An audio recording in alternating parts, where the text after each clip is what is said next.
Selamat pagi semua. Apa kabarnya? Saya berharap kabar kalian masih sehat dan terus sukacita ya. Untuk pembelajaran di semester 2 kita masih menggunakan metode daring. Jadi saya berharap kalian jaga kesehatan. Terus kalau tidak berkepentingan jangan pergi-pergi ya, jangan pergi main dulu. Kalau pergi jangan lupa bawa masker, terus juga cuci tangan yang rajin, terus memakai hand sanitizer gitu ya. Oke, sebelum saya melanjutkan ke materi hari ini, sebelumnya kita awali dengan berdoa. Dan berdoa saya pimpin menurut agama dan keyakinan masing-masing. Berdoa dimulai.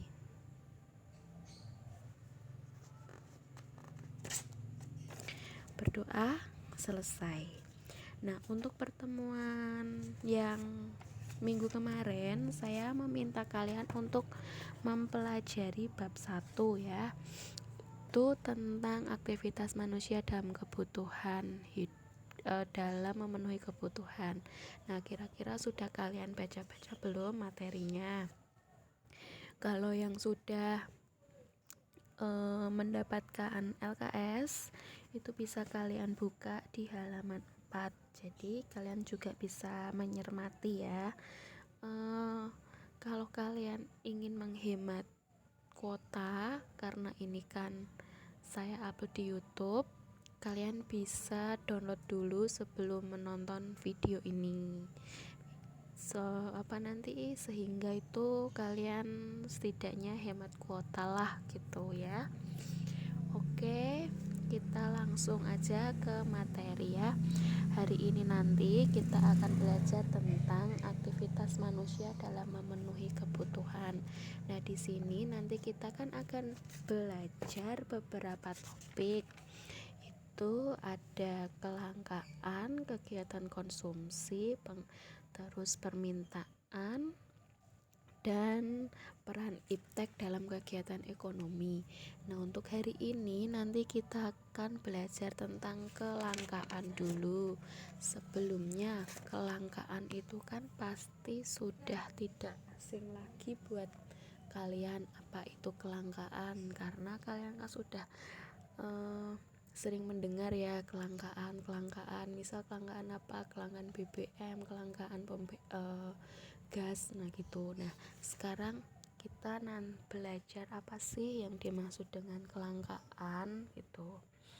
Nah, hari ini nanti dalam mencakup kelangkaan kita akan belajar tentang apa itu kelangkaan sendiri, terus nanti faktor yang mempengaruhi apa, gimana cara mengatasi kelangkaan, terus juga kebutuhan hidup manusia, terus alat pemuas kebutuhan, dan yang terakhir tindakan, motif, dan prinsip ekonomi. Nah, hari ini kita belajar tentang kelangkaan, jadi kita fokus ke dalam kelangkaan. Nah, di sini setiap wilayah yang ada di Indonesia ini tuh memiliki kompetensi dan kekayaan alam yang berbeda-beda. Jadi setiap wilayah satu dengan wilayah yang lain itu memiliki kekayaan potensi sumber daya alam yang sangat berbeda. Nah, kelangkaan ini dapat terjadi karena sumber daya tersebut itu tidak sebanding dengan kebutuhan. Kebutuhannya siapa? Pastinya kebutuhan manusia. Terus kebutuhan manusia ini itu tidak terpenuhi, sehingga muncul masalah pemenuhan kebutuhan yang disebut dengan masalah ekonomi. Nah, kebutuhan manusia yang sangat terbatas ini, sedangkan alat pemenuhan kebutuhan ini itu menimbulkan munculnya masalah ekonomi. Kenapa kok terjadi masalah ekonomi? Karena barang dan jasa ini itu sangat terbatas keberadaannya, sehingga untuk mengatasi kelangkaan itu diperlukan kegiatan ekonomi yang menjunjung atau yang memadai seperti itu. Jadi untuk kegiatan memenuhi kebutuhan ekonomi ini itu diperlukan kreativitas dalam kegiatan ekonomi agar mampu menyediakan barang kebutuhan dengan baik dan menjadikan manusia ini sejahtera seperti itu. Nah, artinya itu kayak gini, setiap daerah itu kan memiliki kekayaan alam dan potensi yang berbeda-beda. Nah, daerah satu dengan daerah yang lain itu tuh kekayaan dan potensinya itu tidak sama. Nah, kelangkaan di sini terjadi karena tidak keseimbangan antara barang dan jasa dengan kebutuhan manusia. Kebutuhan manusianya ini semakin meningkat, tetapi persediaan barang dan jasanya ini itu terbatas seperti itu. Dengan adanya kelangkaan, maka akan timbul yang namanya masalah ekonomi. Nah, untuk mengatasi masalah ekonomi ini itu diperlukan kegiatan ekonomi yang sepadan atau yang menunjang seperti itu, sehingga nanti kalau kita sudah memenuhi kebutuhan ekonomi yang maksimal, maka akan menjadikan masyarakat ini mencapai hidup yang sejahtera seperti itu. Nah, coba deh kalian lihat di sekelilingmu, kan? Terus manusia di sini tuh dikenal sebagai makhluk ekonomi atau Homo economicus. Kenapa dikatakan sebagai makhluk ekonomi? Karena manusia di sini itu selalu ingin memenuhi kebutuhannya.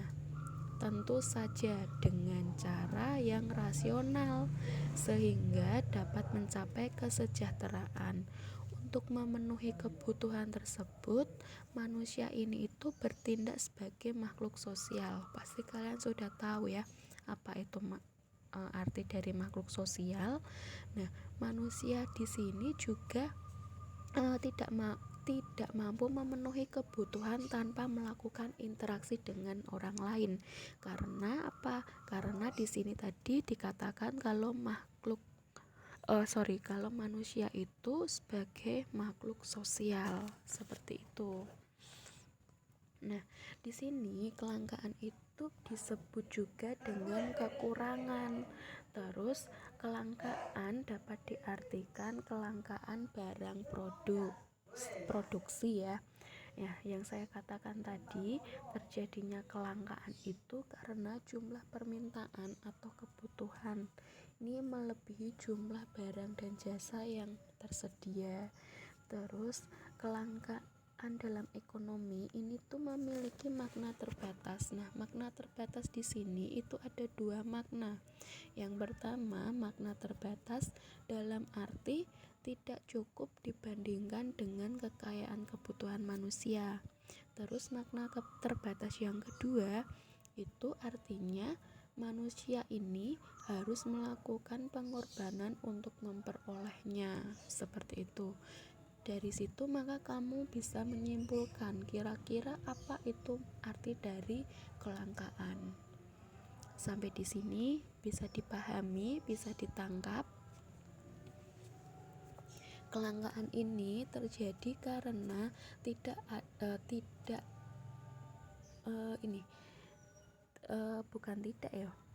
kelangkaan ini terjadi itu kenapa? Karena jumlah permintaan atau kebutuhan ini melebihi dari jumlah barang atau jasa yang tersedia.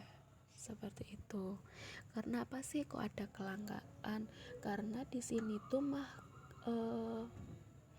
manusia itu merasa kurang puas dengan apa yang telah dia miliki, seperti itu. Jadi dengan adanya perasaan yang tidak puas dan ingin terus memperolehnya, maka terjadilah yang namanya kelangkaan. Seperti itu.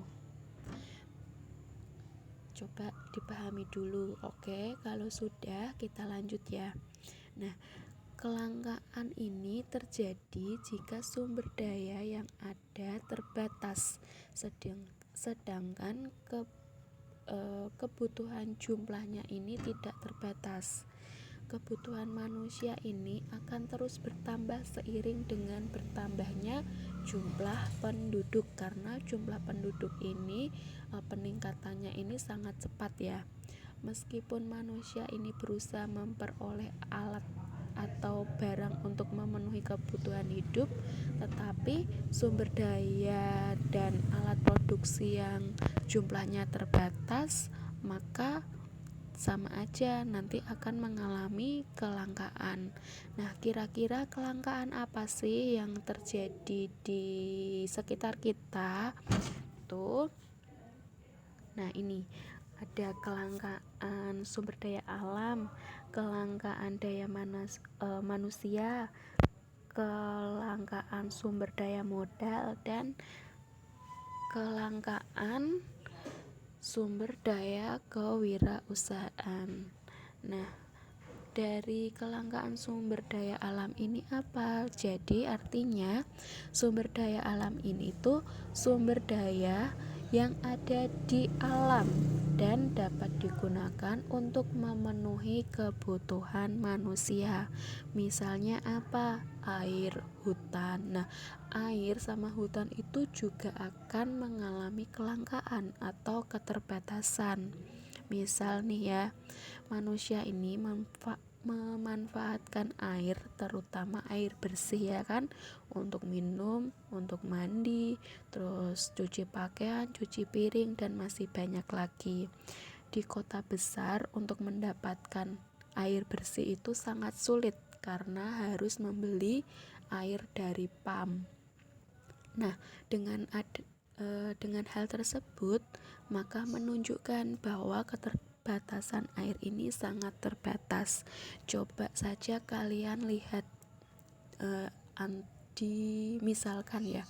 misalkan di sini sama di kota. Kalau di desa itu kan masih banyak orang yang menggunakan sumur ya itu. Sedangkan di kota itu air murni dari sumur itu sangat langka. Karena apa? Karena di sana itu susah, sehingga kebanyakan di kota-kota itu menggunakan itu air PAM seperti itu. Jadi untuk mengatasi biar air ini tidak mengalami kelangkaan, dengan cara apa? Dengan cara pergunakanlah air secukupnya. Misal kalau mandi itu kan kalau menghidupkan air, kalau sudah penuh ya segeralah dimatikan, seperti itu. Terus tidak hanya air saja, hutan juga akan mengalami kelangkaan atau keterbatasan. Kenapa? Karena hutan di sini juga merupakan sumber alam yang sangat penting keberadaannya ya. Dulu hutan di Indonesia itu menjadi paru-paru dunia. Selain itu, hasil dari hutan seperti rotan, terus kayu itu dapat dimanfaatkan manusia untuk memenuhi kebutuhan hidupnya. Nah, hutan itu juga dijadikan sebagai tempat resapan air sehingga dapat mencegah terjadinya banjir. Namun sekarang hutan ini itu sudah mengkhawatirkan banget. Hal itu disebabkan karena banyak orang yang menebangi hutan-hutan di pohon tanpa memperhatikan pelestariannya, sehingga kebanyakan saat ini itu hutan-hutan ini itu gundul, sehingga menyebabkan tanah longsor, banjir gitu, karena manusia sekarang itu tidak memperhatikan pelestarian hutan lagi. Misal nih kan sekarang kayu itu agak susah, jadi kayu-kayu yang masih muda-muda itu asal ditebangi, terus tidak memperhatikan nanti kalau kayu ini ditebangi semua akan mengakibatkan bencana alam dan juga merugikan orang-orang di sekitar hutan tersebut. Seperti itu dari sumber daya alam. Terus yang sumber daya manusia. Nah, sumber daya manusia juga terbatas keberadaannya. Maksudnya gimana sih terbatas keberadaannya? Maksudnya itu sumber daya manusia ini yang berkualitas dan mempunyai moral yang baik sedikit jumlahnya. Kualitas dari sumber daya manusia di Indonesia ini jika dibandingkan dengan kualitas sumber daya manusia di negara-negara lain, di negara maju itu masih sangat tertinggal kualitasnya, karena kemampuan untuk mengolah sumber daya yang masih rendah itu, sehingga barang yang dihasilkan pun masih rendah juga, baik jumlah ataupun dari kualitasnya. Maka dengan ini itu menunjukkan bahwa sumber daya manusia yang berkualitas jumlahnya terbatas. Jadi dari sumber daya manusia ini itu jumlahnya terbatas. Maksudnya sumber daya yang baik itu memiliki jumlah dan kualitas yang baik juga. Di Indonesia ini tuh sumber daya manusianya itu masih kurang. Kenapa? Karena dan jumlah kualitasnya itu masih sedikit dibanding dengan sumber daya manusia di negara-negara lain. Apalagi di negara maju sudah tertinggal, sangat tertinggal seperti itu. Terus untuk sumber daya modal. Nah, sumber daya modal ini dapat berupa mesin, terus bahan baku, atau peralatan-peralatan lainnya. Keterbatasan dari sumber daya modal ini dibuktikan dengan alat-alat yang digunakan dalam produksi masih menggunakan mesin-mesin teknologi rendah. Hal ini dapat mempengaruhi kelangsungan dalam proses produksi barang. Jadi artinya sumber daya modal ini itu masih dapat dilihat dari mesin-mesin atau bahan baku. Kalau di Indonesia ini itu sebagian besar masih menggunakan teknologi rendah. Jadi masih dikatakan kalau sumber daya modal yang ada di Indonesia itu terbatas, seperti itu. Terus selanjutnya ada sumber daya kewirausahaan. Apa sih sumber daya kewirausahaan itu? Sumber daya kewirausahaan itu sumber daya yang mampu mengombinasi antara sumber daya alam, sumber daya manusia, dan sumber daya modal. Jadi sumber daya kewirausahaan itu kombinasi antara ketiga sumber daya itu tadi. Ada sumber daya alam, sumber daya manusia, dan sumber daya modal. Nah, terjadinya dari sumber daya kewirausahaan itu apa? Terjadinya itu dipengaruhi oleh beberapa faktor, diantaranya itu pertumbuhan penduduk yang tidak seimbang dengan pertumbuhan produksi, karena kita mengetahui kalau pertumbuhan penduduk itu lebih cepat ketimbang pertumbuhan produksi. Terus keterbatasan sumber daya alam yang terbatas tadi, keterbatasan air atau hutan. Terus keterbatasan kemampuan manusia itu keterbatasan dalam berhubungan dengan alat-alat teknologi. Terus faktor yang selanjutnya itu sifat serakah manusia, karena kita mengetahui kalau sifat manusia ini itu sifatnya itu tidak gampang puas akan kalau belum gini, tidak gampang puas ya, berarti ingin merasa lebih dan ingin mempunyai yang lebih, yang sangat lebih gitu. Terus faktor yang selanjutnya itu kurangnya tenaga ahli. Itu beberapa faktor yang mempengaruhi sumber daya kewirausahaan. Nah, coba kalian pahami dulu sampai di sini. Oke, kalau nggak ada, tadi kan kita belajar tentang kelangkaan tuh. Nah, dari kelangkaan di sini tadi untuk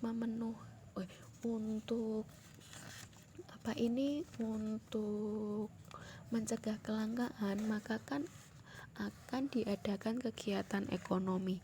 Sebelum diadakan kegiatan ekonomi, maka kita harus tahu dulu apa itu ilmu ekonomi. Nah, ayo, apa itu ilmu ekonomi? Terus tujuan belajar ekonomi itu apa? Yuk.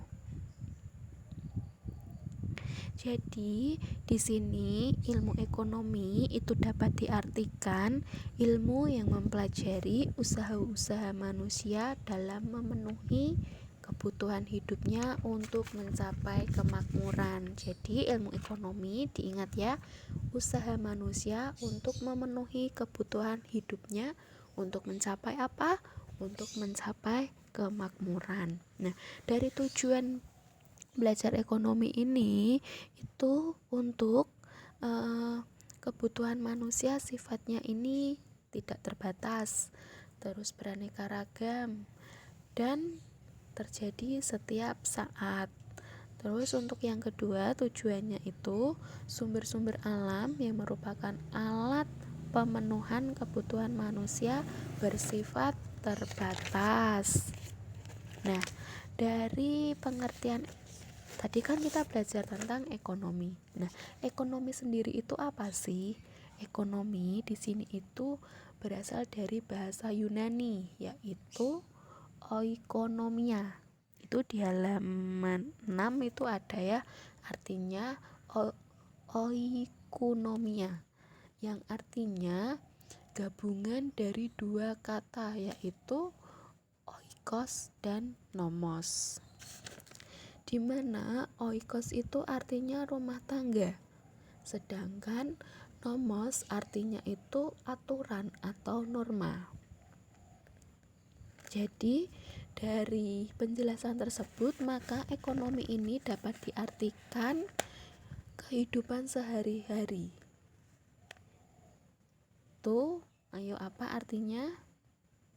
Artinya ekonomi itu kegiatan manusia dalam usahanya untuk memenuhi kebutuhan hidupnya untuk mencapai kemakmuran. Jadi intinya ekonomi itu kita memenuhi kebutuhan kita sehari-hari untuk menghasilkan kemakmuran, seperti itu. Nah, tadi kita sudah belajar tentang kelangkaan, terus apa itu ekonomi. Nah, terus kira-kira apa sih penyebab terjadinya kelangkaan? Yuk kita simak bareng-bareng di slide selanjutnya. Nah, ini faktor penyebab kelangkaan yang pertama itu ada keterbatasan sumber daya alam. Nah, ini keterbatasan sumber daya alam yang semakin sedikit, tetapi kebutuhan kita semakin banyak. Terus keterbatasan kemampuan manusia. Sifat manusia yang kurang puas. Nah, ini sifat manusia yang kurang puas, yang ingin merasa lebih, mempunyai lebih, seperti itu. Terus pertambahan penduduk yang cepat. Kita mengetahui kalau tingkat kelahiran atau pertumbuhan penduduk di Indonesia itu semakin meningkat dibandingkan dengan jumlah produksi barang dan jasa. Terus perkembangan ilmu pengetahuan dan teknologi yang gimana, yang masih sangat rendah dan belum memenuhi syarat. Terus terjadinya bencana alam. Nah, ini terjadinya bencana alam ini karena dipengaruhi oleh faktor manusia juga, manusia yang lalai, yang tidak memperhatikan lingkungan kita, misal membuang sampah sembarangan, terjadinya banjir. Terus menebang hutan dan tidak melestarikan hutan akan menjadikan tanah longsor, seperti itu faktor dari kelangkaan. Nah, kalau ada faktor pasti juga ada yang namanya cara untuk mengatasinya. Kelangkaan itu seperti apa? Yuk kita lihat di slide selanjutnya.